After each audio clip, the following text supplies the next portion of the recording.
Good evening, everyone. My name is Karen Riley. I'm the Regional Vice President of Sales here at ASEA. I'm delighted that you would join us tonight on our Genesis call. You've been invited to this very special call tonight because someone feels like this opportunity and this company is a good fit for your life. I ask that you not record this call. We are doing that on your behalf, and we will post this call within 48 hours to the ASEA YouTube channel. A little bit about myself. I've been with the company for about 6 years now. In fact, just had my 6-year anniversary in April. Best decision I ever made joining this amazing company. Prior to that, I was with 2 other network marketing companies, both of which hit $1 billion in sales. So I always like to consider myself someone who knows how to pick a winning company. I want to thank you again for being on this call. We're grateful for your attention and for your interest in learning a little bit more about who ASEA is and how we got started. Before I introduce our featured guest and founder, I want to share a few personal thoughts about this great company and its beginnings. I recently read a book about Ford Motor Company, and while I was reading that book, the thought came to me about great visionaries of this country and in this world. People like Henry Ford and Thomas Edison. It's hard to think about a man like Henry Ford without recognizing that he really pioneered the assembly line process, and it revolutionized the entire production method globally. He was the first man to successfully mass produce an automobile. And that got me to thinking about someone like Thomas Edison, who is of course best known for inventing the modern electric light bulb, but was considered one of the fathers of the modern electric grid as well, and the impact that this innovation has had on the world.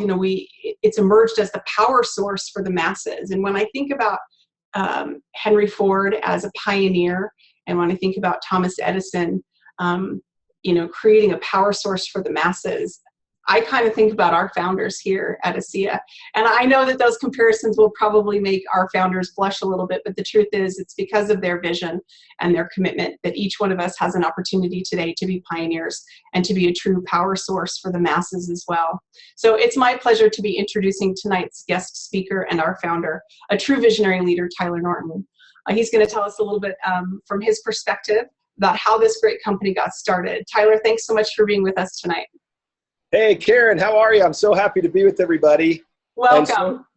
Can you hear me okay? You sound great. Great. Well, I'm delighted to be with everybody. In just a minute, I'm going to stop my video and just work off of audio and the actual screen share, but I wanted to say hello to everybody and particularly thank those of you that might be joining tonight as guests invited by someone else who is believing, as Karen said, that you ought to be taking a close look at this company. We love our associates. And this is a great story, one that I've always enjoyed telling. I'm going to go ahead and stop my video, but launch right into the actual presentation and tell you a little bit about this company. My hope is to finish somewhere between 30 and 35, maybe 40 minutes tops, so I'll be moving kind of quickly, but hopefully give you a good idea as to who we are and how this company got started. So with that, I'm going to just launch right into the actual presentation itself. Well, the ASEA Genesis story from my perspective is really kind of a confluence of a lot of remarkable opportunities and remarkable experiences. As I've looked back and tried to reverse engineer how it was that we got here, there's so many different people that have had their hands on the business and made a difference with their fingerprints across a broad range of things. But I've outlined a handful of things I'd like to cover tonight. So here's a high-level overview of what I'd like to share. There's actually 3 founders at ASEA, but I'm going to zoom in tonight and talk about 2 of them, my dad and myself. And then I'm going to talk about how the 2 of us bumped into the company that originally had this technology. And then I'd like to pivot and share kind of my own ASEA Genesis, if you will, where ASEA took root and started for me personally. And I'll finish up the presentation tonight by just sharing a few insights as to who ASEA is today that might be additive and helpful. So with that, let's go ahead and start with just a little bit about my father, Vertus Norton. In order for you to really understand what this company's all about, you have to kind of take a look at who Vertus Norton is. And I'd like to share some of his background and experience with you today. And my belief is that it'll provide a fair kind of foundation of source credibility when you see all that he's accomplished in his life. My dad started working when he was 15. he loved telling me that story when I was a teenager and only had 2 jobs, how hard he worked when he was a teen. But starting at about age 15, he started working in the grocery store business and worked there all the way through high school, and ultimately put himself through college at the University of Utah in an accounting degree. And upon finishing his degree there, was offered an opportunity as a store manager for Safeway. And he spent several years working for Safeway, and it really became a foundation for him that he carried the rest of his career. He was very successful in the stores there, became kind of an ideal model store that they would use to train new managers from all over the region. And my dad has never lost his love and zeal for the grocery business. He's absolutely loved it his whole life. And that led to a kind of a natural parlay opportunity for him to join a really large manufacturing organization known as General Foods. And my dad spent the next 15 years of his career in Seattle, outside of Philadelphia in the Delaware area, and ultimately making his way back to the home office of General Foods, where ultimately he was a division sales manager over a full $1 billion division. I've often thought about the fact of having 10 different jobs over 15 years. And the way my dad described this is you would kind of get put into a leadership development cycle where they would give you a job, and if you excelled at that job, they moved you to the next one. And that was the case with my dad. He had several different experiences along the way, was extremely successful there. And I believe after 15 years, truly thought that he would be staying with General Foods through the balance of his career. Now you can imagine, I never will forget the day that my dad came home. I was a freshman in high school, and told me that we were moving to Ohio from Connecticut, where I had spent the last 10 years. And I promptly told he and Mom that I was not too terribly excited about moving from Connecticut to Ohio. I was a New York Yankees fan and not a Cincinnati Reds fan, but nevertheless, Dad said we were moving. I'm the youngest of 4 in our family, and my sister was in her senior year, about ready to finish, and I was in the middle of my freshman year when we moved to Ohio. And my dad was recruited away from General Foods, quite surprisingly actually, and went to work for Hobart for the better part of 5 years. Hobart at the time was a $500 million business in total, and Dad was brought in as the head of sales originally, and then ultimately sales and service, where he had a great career there for that 5-year window. Now, if you don't know anything about Hobart, it's probably the top of the line commercial food equipment company in the world. For just about any restaurant or a grocery store or even deli will have a piece of Hobart equipment, whether that's a slicer, a scale, a mixer, as you can see in the background there. And after a few years, like I mentioned, over sales and service, they actually named my dad the executive vice president, and he ultimately ran the company for a few more years before his next recruiting away opportunity. And this was an important transition for my dad because, as you saw earlier, he'd largely been involved on the sales side of the business, but his responsibilities at Hobart gave him oversight of the entire P&L, which that general management experience was a great springboard for him to return to the broader manufacturing side of groceries when he returned next to Kraft. Kraft and General Foods had been merged during the time that my dad was with Hobart.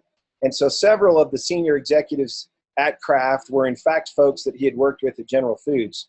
And that proved to be very favorable for him in his career because they recruited him back to head up a side of their business that they referred to as the Channel Group. It was a $1.5 billion division of Kraft, which was a $36 billion company at the time. And he had a remarkable experience there, taking probably the best known brands in the world into several different distribution channels they had that were kind of unique distribution channels. One was convenience stores, for example. He was responsible for all of the distribution to that channel, military sales, as well as even some unique geographies like Alaska and Puerto Rico and Mexico. And Dad was responsible for cobbling together all those different businesses and distribution channels into one oversight. And they outperformed the general Kraft business significantly for several quarters until such time that they wanted to know, okay, what is it that you're doing there that we're not doing at the company level? They brought in McKinsey & Associates, one of the best known consulting firms in the world, and they did a deep dive study on how my dad was running that channel organization and ultimately re-engineered much of Kraft around many of the ideas that he was deploying over that channel. Subsequent to that, my dad was tasked with helping Kraft in general to tackle an industry problem referred to as efficient consumer response. And ECR, as it was known, was all of the grocery stores were kind of colluding together and pushing back on the big manufacturers to get them more consumer responsive in terms of the supply chain side of the business.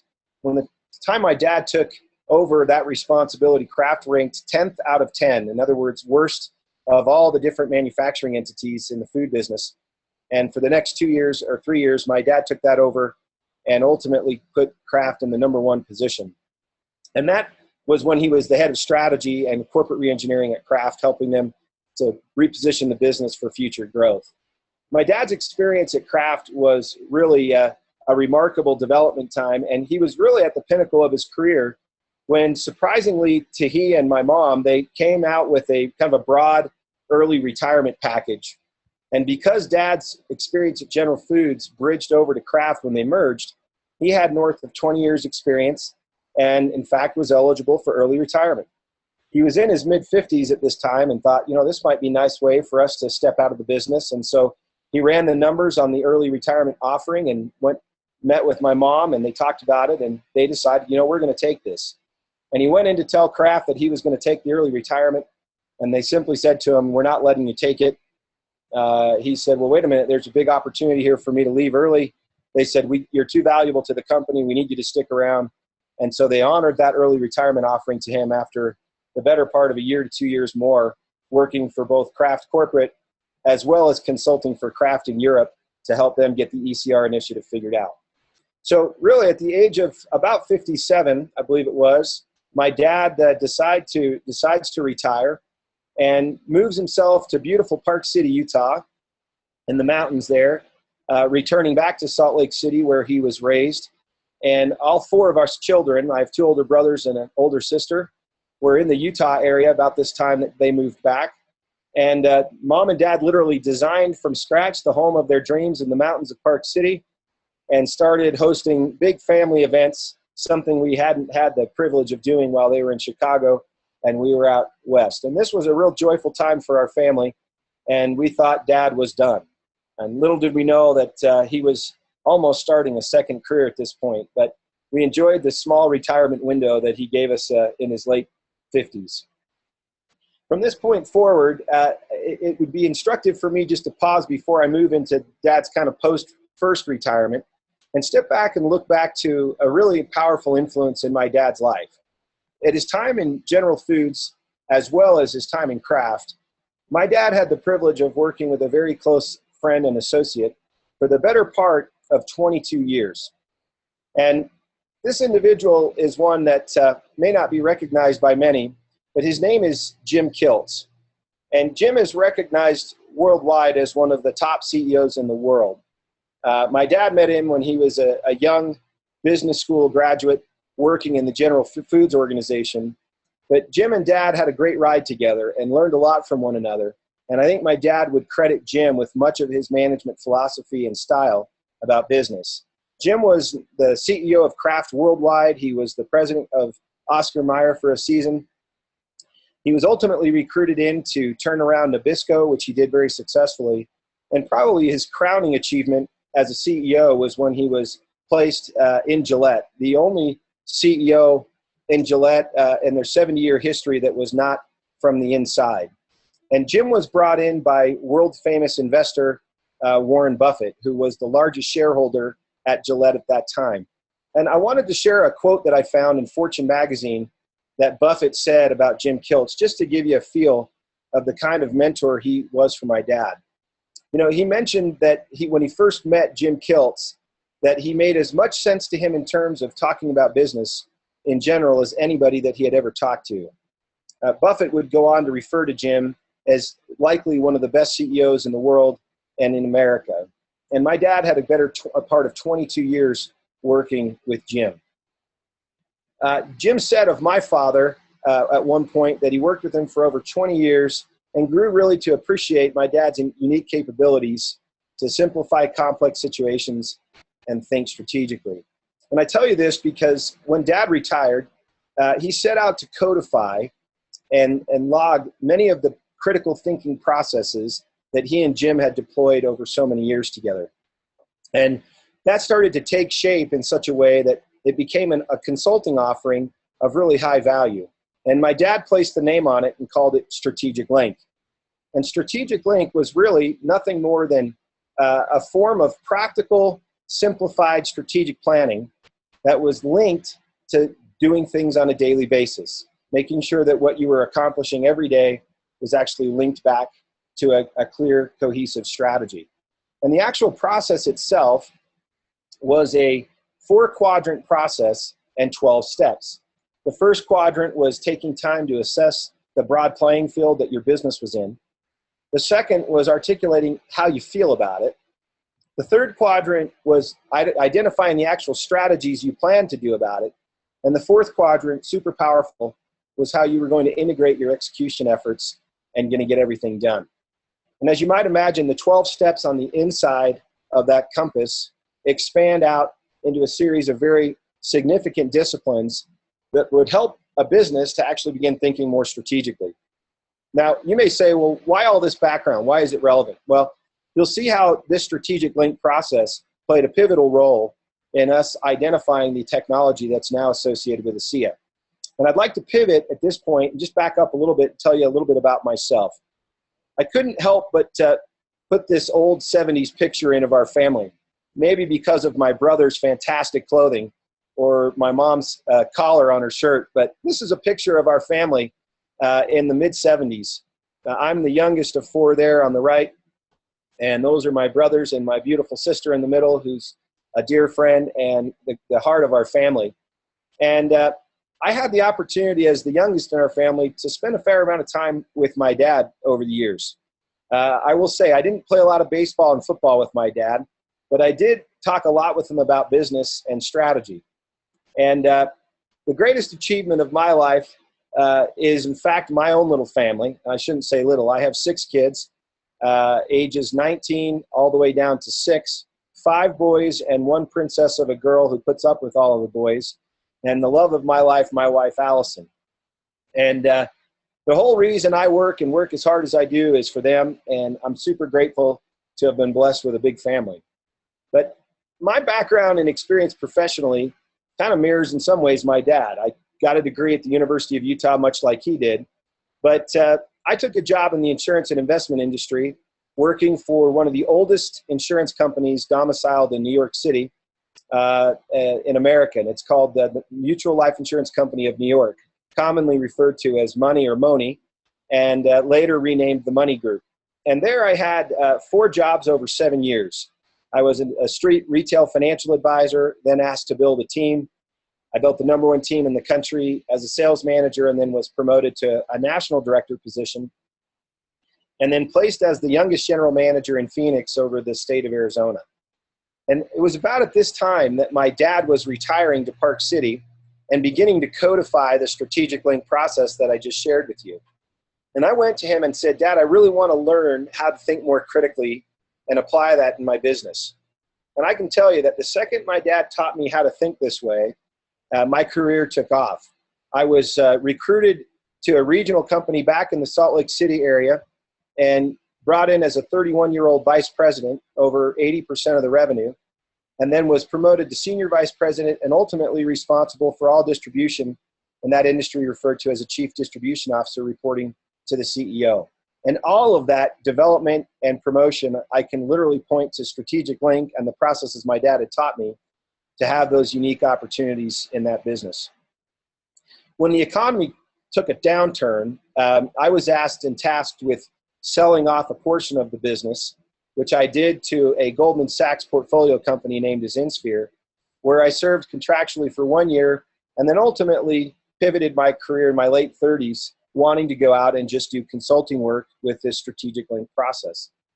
And that's instructive because it kind of leads to how we ultimately got to ASEA. You see, the technology that we found was really a function of that strategic link process. My dad's career all the way played out, and then my career played out and converged on this concept of strategic link. And we were asked to do a consulting engagement that ultimately led us to this company of ASEA that I'm here to talk to you about tonight. Let me tell you a little bit about that. When I was working for this organization, Beneficial Life, I began teaching Strategic Link to many of our top producers in the field. We had several thousand distributors that worked all over the country, and I would handpick our most productive folks and take them to a retreat to teach them these critical thinking processes. One dear friend of mine grabbed a hold of that and grew his business significantly around it. And the growth of his business was so significant that he began to try to teach these principles to other entities. And he called me one day and he said, Tyler, I need you to help me with a company that I've invested in that has some unique products, but has a trouble with strategy. Would you be willing to come meet with them?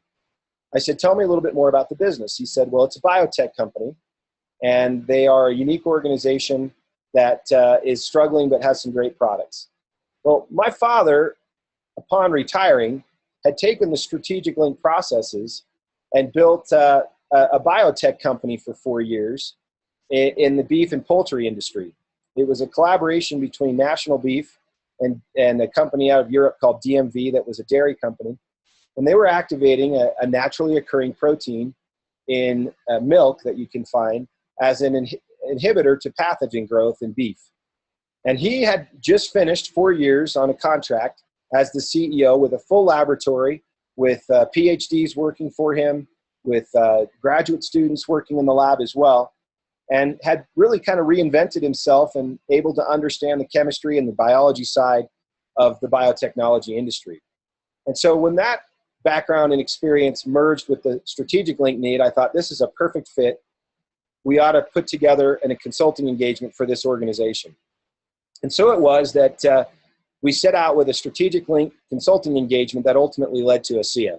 Referred to me, as I mentioned, by a close friend. It was a biotech company in northern Utah.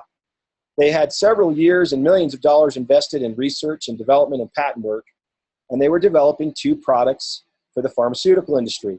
One of those products was an intriguing product made from salt and water, which was a little bit of a head scratcher to Dad and I.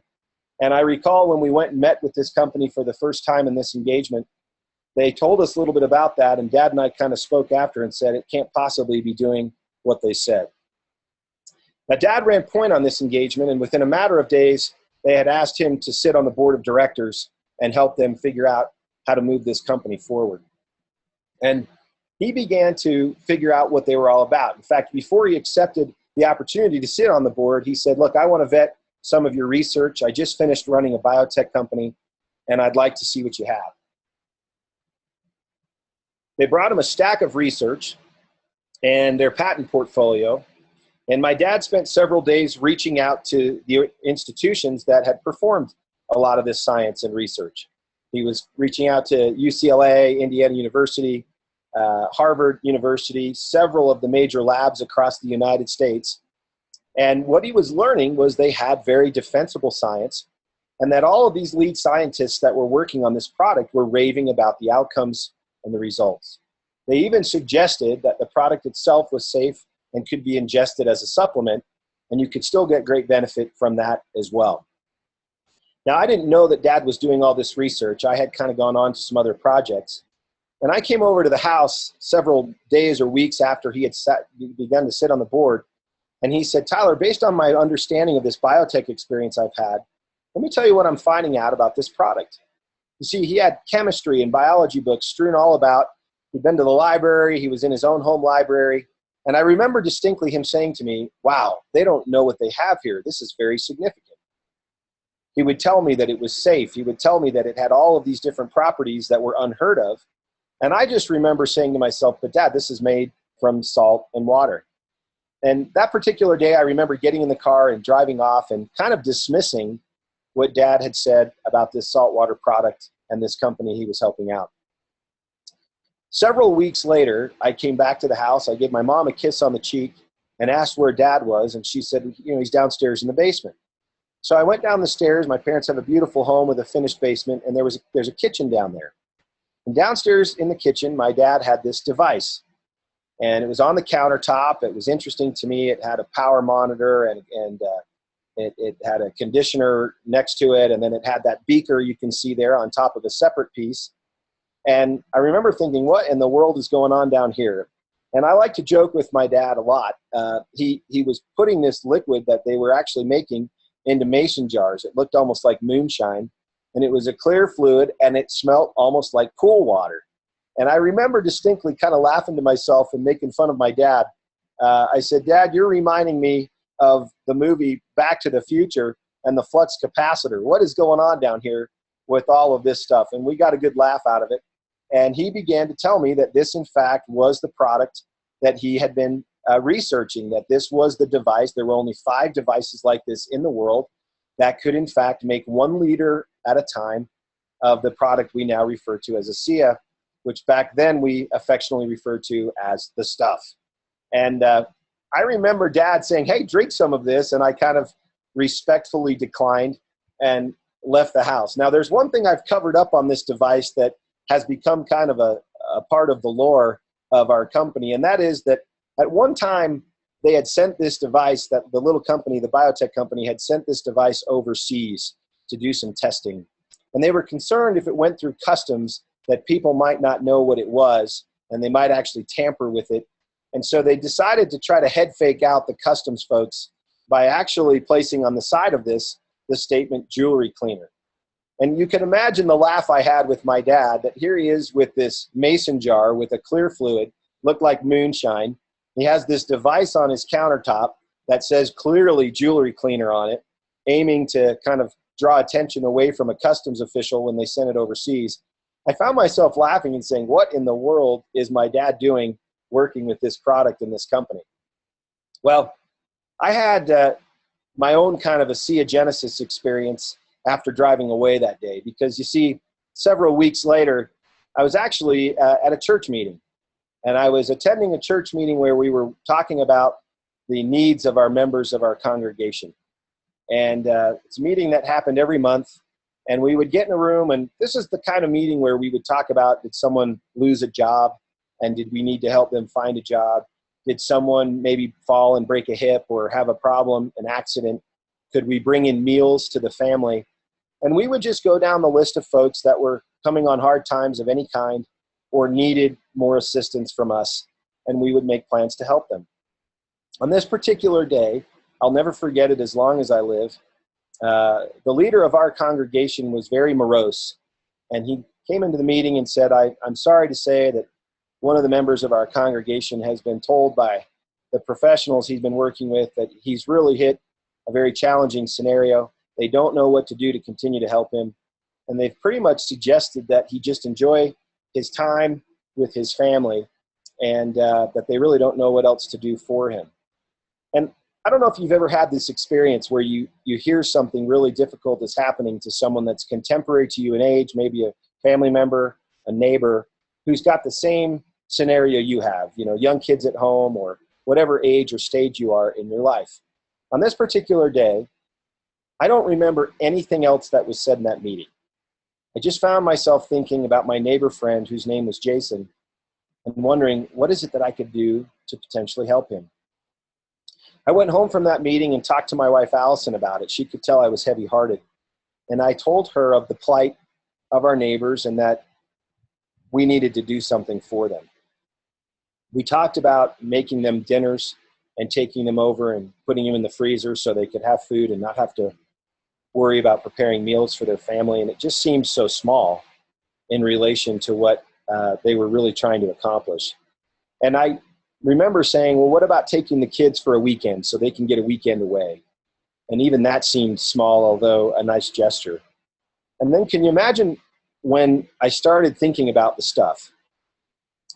And it occurred to me, wait a minute, you know, I wonder if the stuff that my dad's been researching could be of some help to my friend Jason. And I have to tell you, in this little continuum that I've drawn many, many times around the globe, that I was squarely, really in two places. I was in fear and I was in doubt about this product. I found myself saying, is it really worth it to try to introduce this to Jason and his family? I mean, would they even know what it is? I was scared to even give it to them, not knowing if it would cause greater challenge or exacerbate or accelerate his problems. Clearly, I didn't have my own convictions about what it was yet. But I have to say, my dad spoke very confidently and with a high degree of certitude that this could be helpful to people. And so I called him and I said, Dad, let me tell you what's going on with a neighbor friend of mine. I want to talk to you about the stuff that you have in the basement, the jewelry cleaner. And we laughed, and I told him about the plight of my neighbor. And he emphatically and quickly said to me, yeah, this will help. And I remember saying, Dad, how can you be so confident? How do you know that this is actually going to help him? Are you sure? And he said, well, of course I'm sure. I've got the research in front of me. I have the safety data. I know what I'm reading. I know how to read these reports. I spent several years running a biotech company. This is a significant thing that we've come across. And so I said, well, would you be willing to actually make some for me? And so he actually, believe it or not, put 5 gallons of this product into a jug, a container, a 5-gallon, almost camping jug.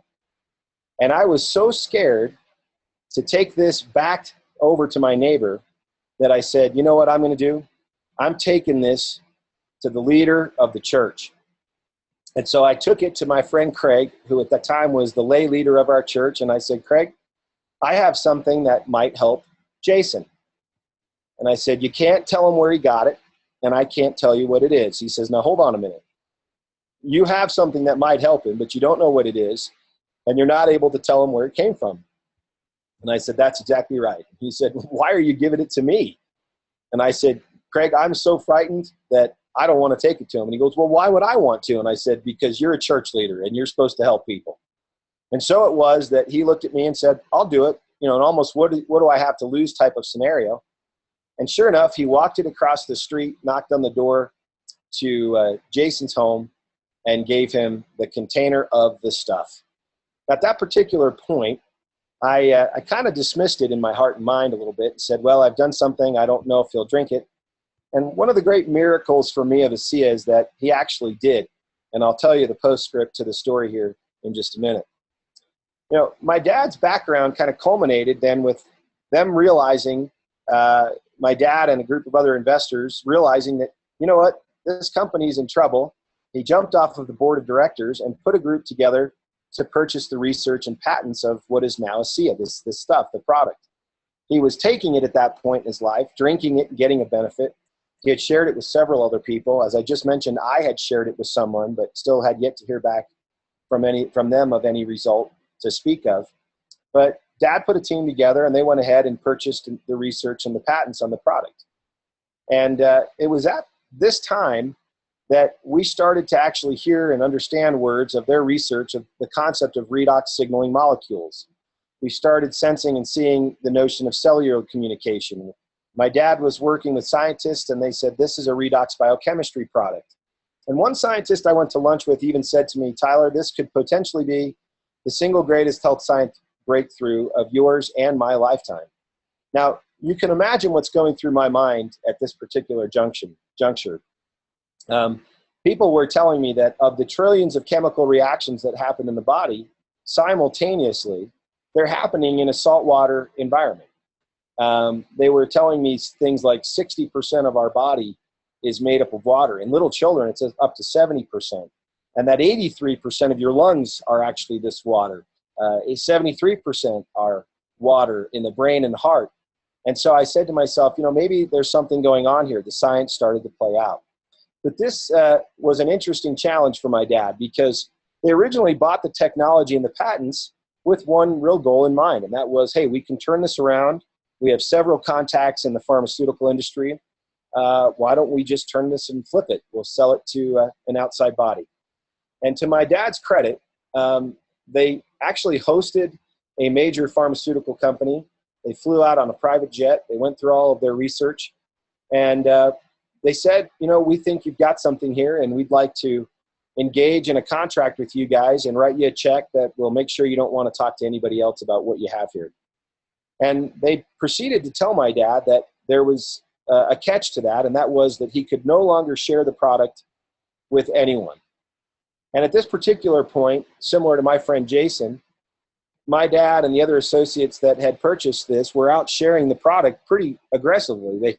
They knew the safety data was legitimate, and they were sharing it. And they went home that night and deliberated quite a while and decided that they were not going to sell the product, that they were concerned that it wouldn't get out to the world, and that they were also convinced that the world needed it.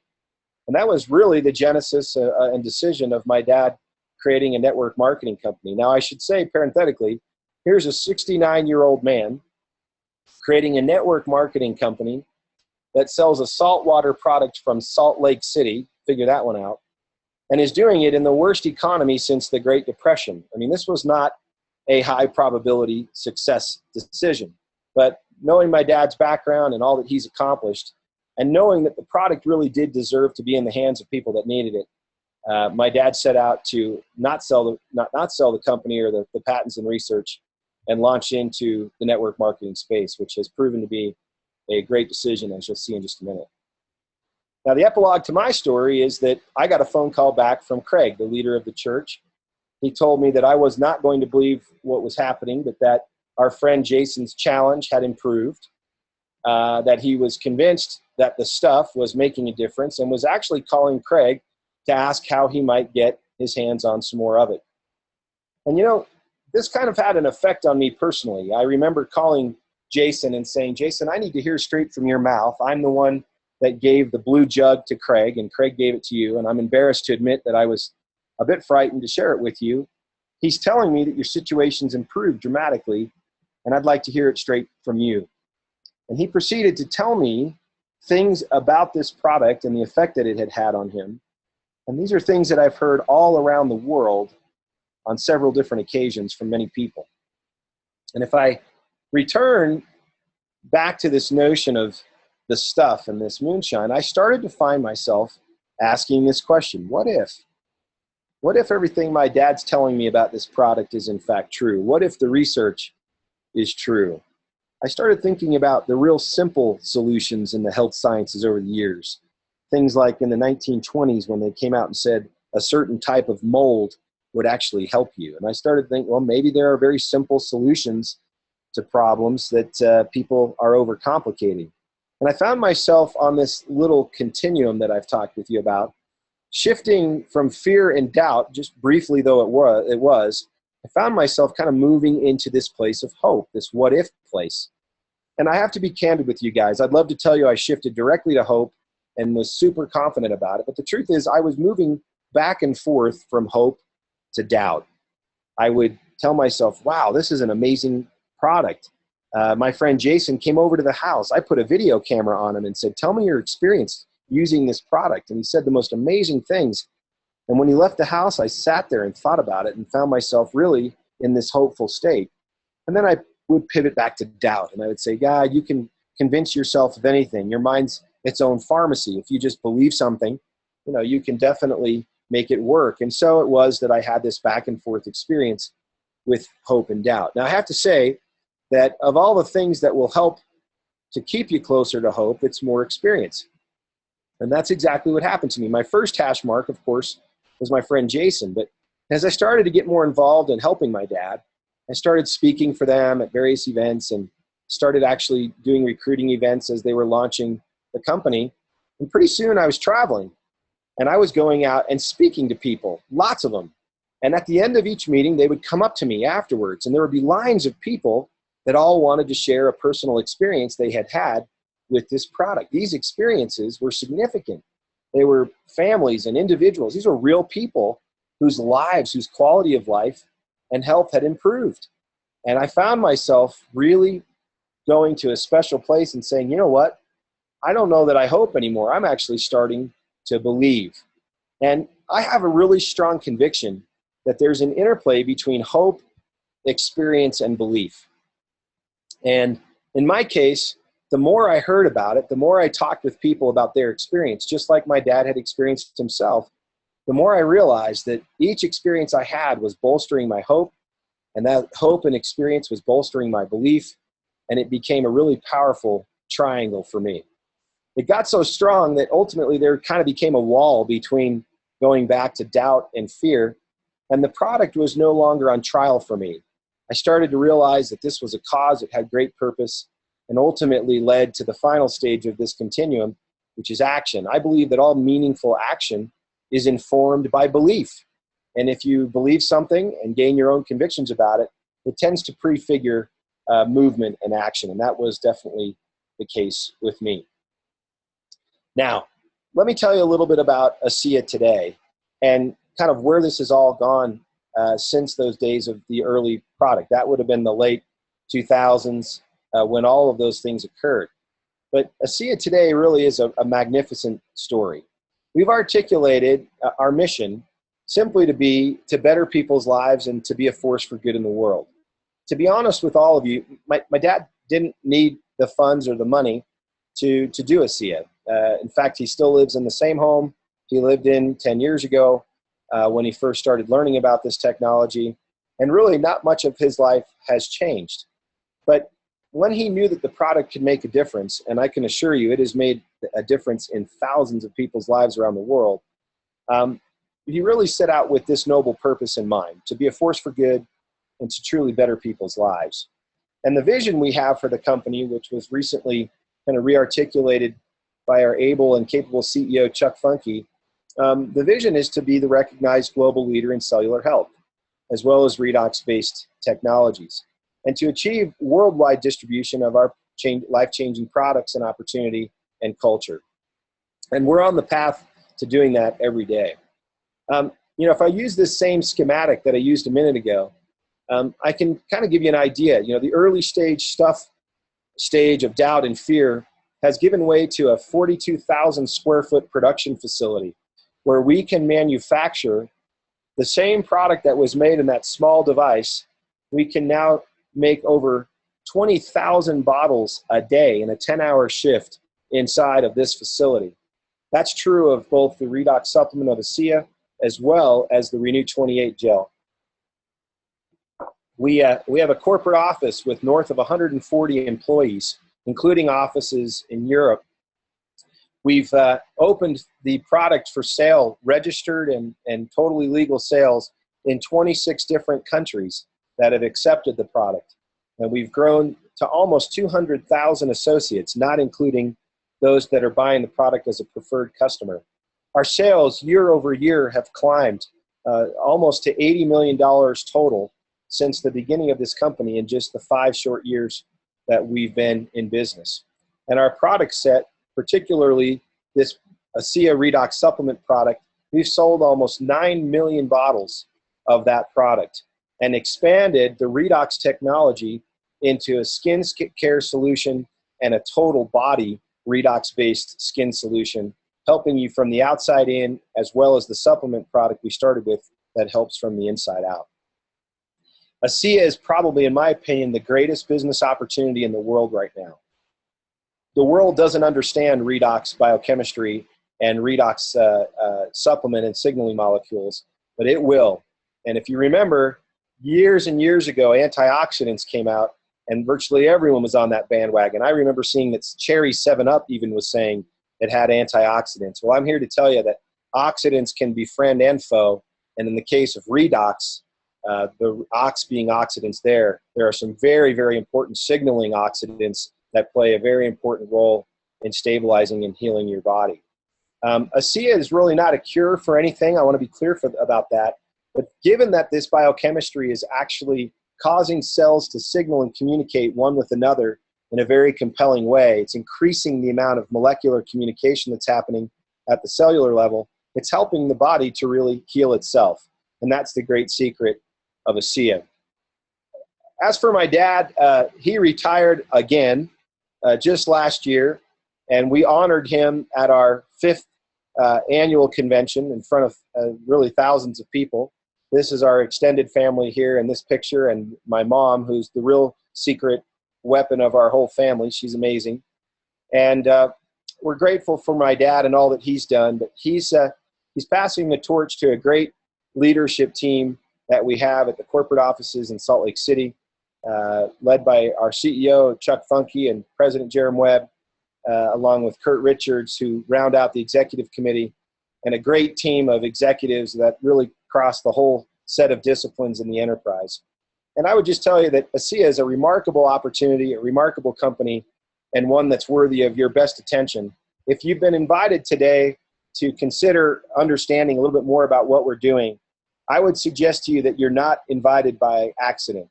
There's something very significant happening around the world and around this technology, and I would simply like to challenge any of you that are considering this tonight to give real serious consideration to joining in and doing exactly what I did. Maybe starting from a fear or even a position of doubt, but begin sharing it with others and let the experiences kind of fill you with hope, ultimately arriving at belief and greater action. Karen, I'm delighted to have spent the time with all of you guys tonight and hope this brief overview of my dad's background and experience and how that intersected with the things he taught me and led us to this technology and really where ASEA is today. It's a delight to be with all of you and hope this has been a helpful overview of some of the insights as to how this company started. Thank you so much, Tyler, and thank you to everyone who joined us tonight. It's truly been an honor to hear this story. I can hear it over and over again and get the same feeling. I am at the right place at the right time with the right team.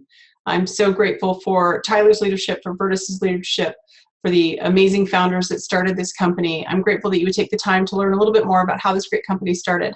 I invite you to get back to the person who invited you on this call to learn more about the ASEA opportunity and products that Tyler talked about this evening. I'd also like to invite you to invite additional guests to learn more about the ASEA financial opportunity. We're going to be hosting a very similar call tomorrow evening at 7 p.m. Mountain Time, same dial-in information. Our Senior Vice President of Sales, Justin Wilson, will be hosting that call tomorrow night. And he's going to outline for you just how powerful this product set is when you build a network of people and the residual opportunities of income and the impact that it can have on your life and the lives of those that you love. So thanks again for being with us tonight. I hope you feel what I feel tonight. Again, right company, right time, right people. We'll see you tomorrow. Thank you.